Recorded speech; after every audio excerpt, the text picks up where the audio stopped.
ನಿಮಗೆಲ್ಲ ನಾನು ಇವತ್ತು ಬರ್ತೇನೆ ಅಂತ ಹೇಳಿ ಇವತ್ತು ಇಲ್ಲಿ ಬರುವಂಥದ್ದಾಯಿತು. ಮತ್ತು ಇವತ್ತು ರೈತರ ಒಂದು ಶಕ್ತಿ ಏನನ್ನೋದು ಇವತ್ತು ಇಲ್ಲಿ ನೀವೆಲ್ಲ ನೆರೆದಿರಲ್ಲ, ಈ ಹೋರಾಟ ಇದೊಂದು ಸಾಕ್ಷಿ. ಹಾಗಾಗಿ ಇವತ್ತು ಈ ರೈತರನ್ನ ಎದುರು ಹಾಕೊಂಡ್ರೆ ಯಾವ ಸರ್ಕಾರನೂ ಬದುಕುವುದಿಲ್ಲ ತಿಳ್ಕೊಂಡ್ಬಿಡ್ರಿ. ಹಿಂದೆ ಹಲವಾರು ಉದಾಹರಣೆಗಳಿದ್ದಾವೆ. ರೈತರನ್ನ ಎದುರು ಹಾಕೊಂಡಂತ ಸರ್ಕಾರಗಳು ಅಲ್ಲಿ ಪತನ ಆದಂಥದ್ದು ನಾವು ನೋಡಿದ್ದೇವೆ. ಸರ್ಕಾರಗಳು ಬದಲಾವಣೆ ಆಗಿದ್ದು ನೋಡಿದ್ದೇವೆ. ಆ ಒಂದು ಶಕ್ತಿ ರೈತರಿಗೆ ಒಂದು ಶಕ್ತಿ ಇದೆ. ಅದು ಸಂಘಟನೆ ಮುಖಾಂತರ ಹೋರಾಟ ಮಾಡಿದಾಗ ಒಂದು ಹೆಚ್ಚಿನ ರೀತಿ ಸಂಘಟನೆ ಬರ್ಲಿಕ್ಕೆ ಸಾಧ್ಯ ಇದೆ. ಏಕೆಂದ್ರೆ ಇವತ್ತು ಡಿವೈಡ್ ಅಂಡ್ ರೂಲ್ ಅಂತಿದೆ ಅಲ್ಲ, ಆ ರೀತಿ ನಮ್ಮ ರೈತ ಸಂಘಟನೆಯನ್ನ ಡಿವೈಡ್ ಮಾಡಿಕೊಂಡು ಅದ್ರಲ್ಲಿ ಲಾಭ ಪಡ್ಕೊಳ್ಳುವಂತ ವ್ಯವಸ್ಥೆ ಹಲವಾರು ವರ್ಷಗಳಿಂದ ನಡೆದಿದ್ದು ನಿಮಗೆಲ್ಲ ಗೊತ್ತಿದೆ. ಹಿಂದೆಲ್ಲ ನಾನು ನೋಡಿದ್ದೇನೆ. ನಾನು ಹಿಂದೆ ಪ್ರತಿಪಕ್ಷದ ನಾಯಕನಾಗಿ ಕೆಲಸ ಮಾಡಿದ್ದೇನೆ. ಮತ್ತು ಇನ್ನೊಂದು ಬಹಳ ಮುಖ್ಯವಾಗಿ ನಾನು ಸಕ್ಕರೆ ಇಲಾಖೆ ಎಡಿಷನಲ್ ಚಾರ್ಜ್ ಕೊಟ್ಟಿದ್ದೆ ನನಗೆ ಕಂದಾಯ ಮಂತ್ರಿ ಇದ್ದಾಗ ಯಡಿಯೂರಪ್ಪನವರು. ಅವಾಗ ಆ ಇಲಾಖೆಯ ಒಳ ಹೋಗುಗಳು ಏನಿದೆ ಅದನ್ನೂ ತಿಳ್ಕೊಂಡಿದ್ದೀನಿ. ನಾನು ಸಕ್ಕರೆ ಇಲಾಖೆ ಮಂತ್ರಿಯಾಗಿ ಕೆಲಸ ಮಾಡಿದ್ದೇನೆ. ಹೀಗಾಗಿ ಇವತ್ತು ಕಬ್ಬು ಬೆಳೆಗಾರರ ಸಮಸ್ಯೆ ಏನಿದೆ ಅವತ್ತಿನಿಂದ ಗುರ್ತಿರುವಂತಹ ವ್ಯಕ್ತಿ ನಾನು. ಆ ಹಿನ್ನೆಲೆಯಲ್ಲಿ ಇವತ್ತೇನು ಕಬ್ಬು ಬೆಳೆಗಾರರು ಇಷ್ಟು ಶ್ರಮಪಟ್ಟು ಕಬ್ಬು ಬೆಳೆಸಿ ಇವತ್ತು ಫ್ಯಾಕ್ಟರಿಗೆ ಆ ಕಬ್ಬನ್ನು ರವಾನೆ ಮಾಡುವ ಮುಖಾಂತರ ಸಕ್ಕರೆ ಉತ್ಪಾದನೆ ಮತ್ತು ಆ ಸಕ್ಕರೆ ಫ್ಯಾಕ್ಟರಿಗಳನ್ನು ಉಳಿಸುವಂತ ಕೆಲಸ ಇವತ್ತು ಯಾರಾದ್ರೂ ಮಾಡ್ತಿದ್ರೆ ಆ ರೈತ ಅನ್ನುವಂತ ಮಾತನ್ನು ಇರ್ತಾನೆ ಕಬ್ಬು ಬೆಳೆಗಾರ. ಹೀಗಾಗಿ ಈ ಒಂದು ಶಕ್ತಿ ಏನಿದೆ, ನಾ ಹಿಂದೆ ನೋಡಿದ್ರೆ ಡಾಕ್ಟರ್ ನಂಜುಂಡಸ್ವಾಮಿ ಅವರು ಅವರ ರೈತ ಹೋರಾಟ ಮಾಡುವಂತ ಸಂದರ್ಭದಲ್ಲಿ ನಾನು ನೋಡಿದ್ದೇನೆ. ಲಕ್ಷಾಂತರ ಜನ ಹೋರಾಟದಲ್ಲಿ ಭಾಗವಹಿಸ್ತಿದ್ರು. ಮತ್ತು ಅವರೇನೋ ಕೆಲವೊಂದು ರೆಸೊಲ್ಯೂಷನ್ ನಿರ್ಧಾರಗಳನ್ನು ಮಾಡ್ತಿದ್ರು. ಆ ನಿರ್ಧಾರಕ್ಕೆ ಬದ್ಧರಾಗಿ ಸರ್ಕಾರವನ್ನು ನಡ್ಕೊಳ್ಳುವಂಥದ್ದು ನಾವು ನೋಡಿದ್ದೀವಿ. ಆ ಹಿನ್ನೆಲೆಯಲ್ಲಿ ಇವತ್ತು ಹೋರಾಟ ಮತ್ತು ಸಂಘಟನೆ, ಅದಕ್ಕಾಗಿ ನೀವತ್ತು ಎಲ್ಲರೂ ಒಗ್ಗಟ್ಟಾಗಿ, ಕೇವಲ ಇಲ್ಲಿ ಗುರ್ಲಾಪುರ ಕ್ರಾಸ್ ಅಲ್ಲ, ಇವತ್ತು ಇಡೀ ರಾಜ್ಯದಲ್ಲಿ ಬೇರೆ ಬೇರೆ ಭಾಗದಲ್ಲಿ ಸಹಿತ ನಾನು ಈಗ ಗೋಕಾಕದಿಂದ ಬರಬೇಕಂತ ಮಾಡಿದ್ದೆ, ಅಲ್ಲಿ ಸಹಿತ ರೋಡ್ ಬ್ಲಾಕ್ ಮಾಡಿದ್ದಾರೆ ರೈತರು. ಹೀಗಾಗಿ ನಾನು ಇಲ್ಲಿಂದ ಬಂದು ಔರಾದಿ ಮುಖಾಂತರ ನಾವು ಬರುವಂಥದ್ದಾಯಿತು.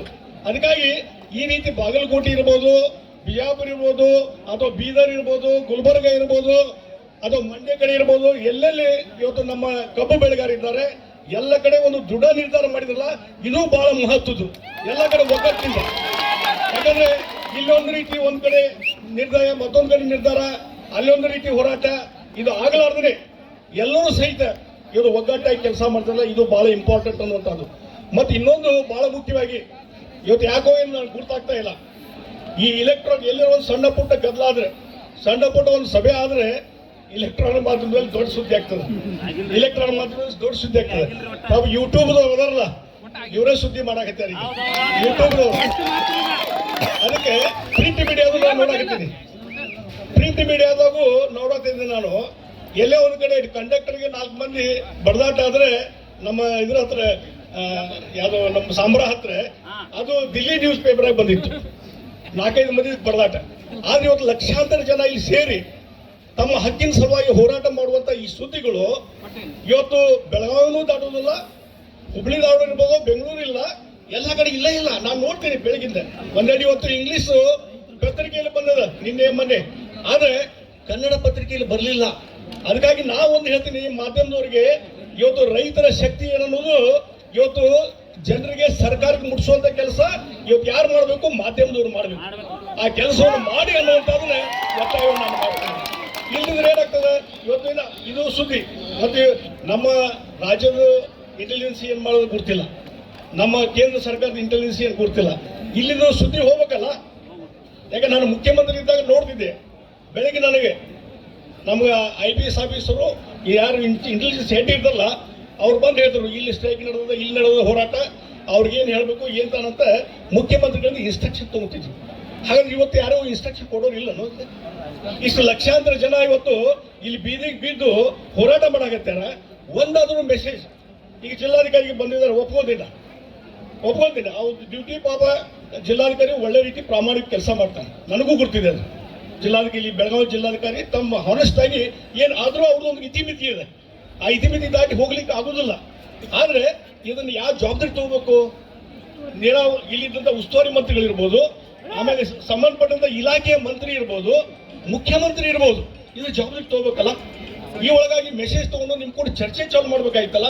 ನಾವು ಒಂದು ಹೇಳ್ತೀನಿ, ನಾನು ಯಾವಾಗಲೂ ಹಿಂದೆ ಬಹುಶಃ ಪ್ರತಿಪಕ್ಷದ ನಾಯಕನಿದ್ದಾಗ ನೀವು ಅಸೆಂಬ್ಲಿ ರೆಕಾರ್ಡ್ಸ್ ಅನ್ನು ತೆಗೆದು ನೋಡಿದ್ರು, ಈ ಕಬ್ಬು ಬೆಳೆಗಾರರ ಹೋರಾಟದ ಸಲುವಾಗಿ ಅವ್ರಿಗೆ ದರ ನಿಗದಿ ಮಾಡೋ ಸಲುವಾಗಿ ಎಷ್ಟು ಸಲ ಮಾತಾಡ್ತೇನೆ ನಿಮಗೂ ಗೊತ್ತಿದೆ.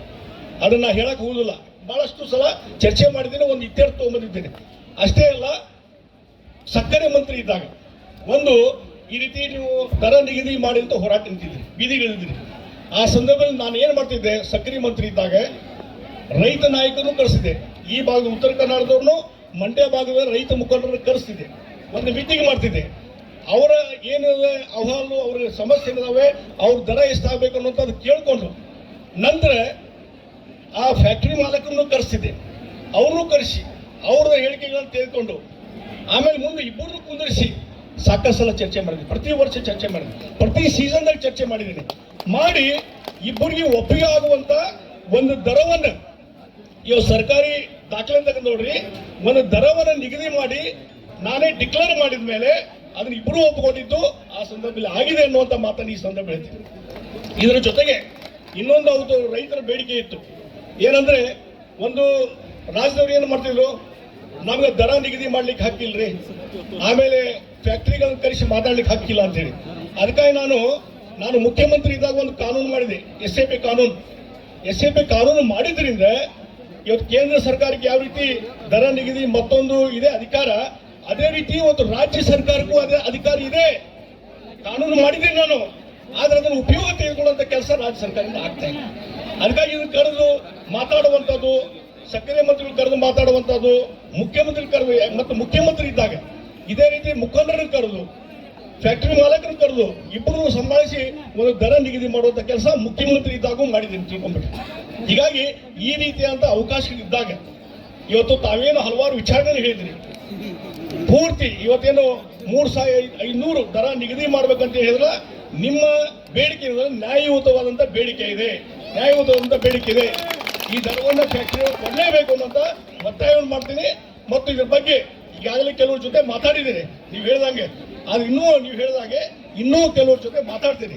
ಏನೋ ಒಂದು ದಾರಿ ಹುಡುಕಿ ಇವತ್ತು ರೈತರಿಗೆ ಸಮಾಧಾನ ಆಗುವಂತ ಇವತ್ತು ನ್ಯಾಯವನ್ನು ಕೊಡಿಸಲಿಕ್ಕೆ ಏನೇನು ಪ್ರಯತ್ನ ಮಾಡಬೇಕು ಮಾತಾಡ್ತೀನಿ. ಈಗಾಗಲೇ ಕೆಲವರು ಮಾತಾಡಿದರೆ ಇನ್ನೂ ಕುಂತು ಮಾತಾಡಿ ನಿಮಗೆ ಸಮಾಧಾನ ಆಗುವ ರೀತಿಯಲ್ಲಿ, ಇಬ್ಬರಿಗೂ ಸಹಿತ ಸಮಾಧಾನ ಆಗುವ ರೀತಿ ಏನಾದರೂ ಒಂದು ನಿರ್ಧಾರ ಬರಲಿಕ್ಕೆ ಏನು ಪ್ರಯತ್ನ ಮಾಡಬೇಕು ಆ ಪ್ರಯತ್ನವನ್ನು ನಾನು ಮಾಡೇ ಮಾಡ್ತೀನಿ ಅನ್ನುವಂಥ ಮಾತನ್ನು ಹೇಳ್ತೀನಿ. ಯಾಕಂದ್ರೆ ರೈತರ ಹೋರಾಟ ಕಳ್ಕಳಿ ನನಗೆ ಗುರ್ತೀನಿ. ಮತ್ತು ಯಾವಾಗಲೂ ಅಧಿಕಾರ ಇದ್ದಾಗ, ಯಾವುದೋ ಸಚಿವ ಇಲಾಖೆ ಇರ್ಬೋದು ಅಥವಾ ಒಬ್ಬ ಲೀಡರ್ ಆಫ್ ಒಪೋಸಿಷನ್ ಇದ್ದಾಗ ರೈತರ ಪರವಾಗಿ ಹೋರಾಟ ಮಾಡಿದಂಥ ಮೊದಲ ವ್ಯಕ್ತಿ ನಾನು ಅನ್ನುವಂಥದ್ದನ್ನ ಈ ಸಂದರ್ಭ ಹೇಳ್ತೀನಿ. ಅದನ್ನು ಮುಂದುವರಿಸ್ತೇನೆ. ಮತ್ತು ಇವತ್ತೇನು ಹೋರಾಟ ಮಾಡ್ತಿದ್ರಿ, ಈ ರೀತಿ ಹೋರಾಟಗಳು ಇದು ಇವತ್ತು ಒಂದಕ್ಕೆ ಇದೇ ಒಂದು ಇಶ್ಯೂ ಅಲ್ಲ, ಬೇರೆ ಬೇರೆ ಹಲವಾರು ವಿಚಾರಗಳಿದಾವೆ. ಈ ಕೇಂದ್ರ ಸರ್ಕಾರದ್ದು ಹೇಳಿದ್ರಿ, ಅದು ಇಳುವರಿನ 9.5 ಮಾಡಿ ಇದನ್ನ ಈ 10.5 ಮಾಡಿದಾರಂತ. ಅದನ್ನು ನಾನು ತೊಗೊಂಡ್ಬರ್ತೀನಿ, ಪಾರ್ಲಿಮೆಂಟ್ ಇಲ್ಲಿ ತೊಗೊಂಡ್ಬರ್ತೀನಿ, ಸನ್ಮಾನ್ಯ ಪ್ರಧಾನಮಂತ್ರಿ ಗಮನಕ್ಕೂ ಇದನ್ನು ತೊಗೊಂಡ್ಬರ್ತೀನಿ. ಡೆಫಿನೆಟ್ಲಿ ಅವರು ಮಾಡುತ್ತಾರೆ, ಅದನ್ನು ಒಂದು ಪ್ರಯತ್ನ ಮಾಡೋಣ. ಅದಕ್ಕೆ ಇದೊಂದು ಕಬ್ಬು ಬೆಳೆಗಾರರು ಅಷ್ಟೇ ಅಲ್ಲದೆ ಇನ್ನೂ ಹಲವಾರು ರೈತರ ಸಮಸ್ಯೆ ಇದೆಯಲ್ಲ, ನೀವು ಒಂದ್ಸಲ ಚರ್ಚೆ ಮಾಡೋಣ. ಅದಕ್ಕೆ ಪಾರ್ಲಿಮೆಂಟ್ ಅಲ್ಲಿ ಏನೋ ಒಂದು ಉತ್ತರ ತಗೋಬೇಕು, ಅಲ್ಲಿ ಏನು ಗಮನಕ್ಕೆ ತಗೋಬೇಕು ಅದನ್ನು ತಗೊಂಡ್ಬರ್ತೀನಿ. ರಾಜ್ಯ ಸರ್ಕಾರ ಮಟ್ಟದಲ್ಲಿ ಏನು ಕೆಲಸ ಮಾಡಬೇಕು ಅದನ್ನು ಮಾಡ್ಲಿಕ್ಕೆ ನಾನು ತಯಾರಿದ್ದೇನೆ ಅನ್ನುವಂಥ ಮಾತನ್ನ ಈ ಸಂದರ್ಭದಲ್ಲಿ ಹೇಳ್ತೀನಿ. ನಿಮ್ಮ ಹೋರಾಟ ಯಶಸ್ವಿಯಾಗಿ ನಡೀಲಿ ಅನ್ನುವಂಥ ಮಾತನ್ನ ಈ ಸಂದರ್ಭ ಹೇಳಿ, ನಿಮ್ಮ ಹೋರಾಟಕ್ಕೆ ಸಂಪೂರ್ಣವಾದಂಥ ನಮ್ಮ ಬೆಂಬಲ ಇದೆ ಅನ್ನುವಂಥ ಮಾತನ್ನ ಈ ಸಂದರ್ಭದಲ್ಲಿ ಹೇಳಿ, ಮುಂದೆ ಈಗ ನೀವು ನಮ್ಮ ಅಧ್ಯಕ್ಷರು ಹೇಳಿದಾಗೆ, ಹೋರಾಟಗಾರರು ಹೇಳಿದಾಗೆ ಇವತ್ತು ನಾನು ಇಲ್ಲಿ ಇರ್ತೇನೆ. ಇದ್ದು ಫ್ಯಾಕ್ಟ್ರಿ ಮಾಲಕರ ಜೊತೆ DC ಅವರು ಕೂಡ ಮಾತಾಡಿ